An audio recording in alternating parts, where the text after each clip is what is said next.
Hey, so I'm accounting for artifacts of a Reconstruction era neighborhood that was founded by Black Civil War veterans at Fort Negley Park in Nashville, Tennessee. These artifacts tell us what those first few fragile years of freedom looked like for Black people in the urban South. They also tell a story about the injustice of whose lives and whose stories mattered, both historically as well as now.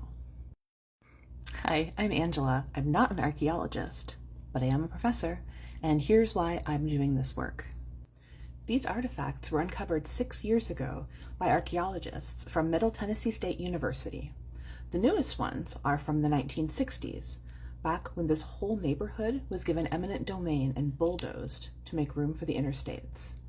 If you know anything about urban planning, you'll know that nearly every city in the United States with a Black population chose Black neighborhoods to build through, forcing the inconvenience and financial precarity of moving onto Black people. The earliest artifacts are from the 1860s, and together with descendants of this space, local historians and the archaeologists have been able to piece together the timeline of their lives. Most of the people who lived here were enslaved. The vast majority of Black people who found themselves at Fort Negley were self-emancipating enslaved people who ran from all over the Southeast seeking out freedom. They were enlisted by the military, and some of them were forced to build all of Nashville's defenses to keep it safe from Confederate attack. 4,933 Black people helped build Nashville's defenses, including Fort Negley. And after that, 13,000 further Black soldiers marched into the city to participate in the Battle of Nashville. And this was the largest African-American presence in the Civil War. It was the battle that had the largest participation from African Americans. And of course they won. They drove back the Confederates and they protected the city. Now, most of the ancestors of our Black population today come from these early brave people who protected the city, and that's who I get to work with now. I'm checking off all of these artifacts, doing an inventory, because I won a grant to have them photographed and 3D scanned. So I borrowed almost 400 artifacts from Fort Negley Visitor Center and transported them to the Spatial Archaeology Lab at Vanderbilt, and worked together with the archaeologists there who developed a process and used this money to support the student workers. And yesterday, I finally brought back the last batch. To ensure that nothing was missing, I unpacked all the boxes and carefully checked off each item so that the next person to study these artifacts has the fullest possible picture to work with.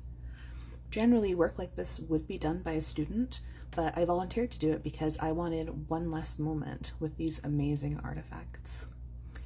Here are some of the items and what they can tell us about those first few years of freedom look like for Black Nashvillians. This one right here is a bottle of Vicks Vatronol. It's like a little medical liquid with the glass dropper lid. This is one of my favorite pieces that was found. It's a fully intact inkwell from the Hazel Atlas Company, which was producing these inkwells from 1902 to 1964. And it's truly an amazing piece. You know, inkwells indicate written communication, which indicates literacy, prizing education, penmanship, etc., right? And we know from census records that the earliest Bass Street residents, most of who had been enslaved and who had fought in the Civil War, sent their children to school as soon as it became remotely feasible to do so. Several attended Fisk University, and more went to the Cameron School. You can even see in that second photo a bit of dried up ink that remained. This jar here, labeled B, was found at the site, and it was pretty beat up, but photogrammetry and 3D imaging, which is number C, or letter C, allowed archaeologists to see surface details which highlight patterns of wear, suggesting that this jar was reused. In other words, it wasn't just purchased, used, and thrown out. It was kept and either refilled or repurposed in some way.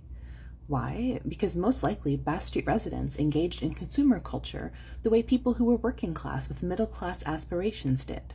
They saved up to buy the expensive name brand items with heavy advertising, as you can see in A there. Rita Hayworth was a major celebrity of her day, and they kept these things as reminders of where they were going. So much of what the archaeologists have found at Bass Street suggests that the residents treasured name brand, high quality items as a way of reminding themselves of where they were going.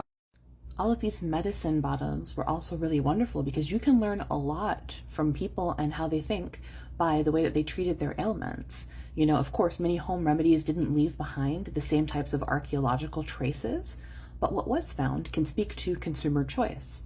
The types of ailments formerly enslaved people and their descendants lived with, as well as the beliefs held about the body and illness and wellness. My most favorite out of all of these is in the lower right-hand corner. That's Lydia Pinkham's medicine. It was a tonic for menopausal women created by Lydia Pinkham herself, a white Northern abolitionist and neighbor to Frederick Douglass. Now that is a consumer choice.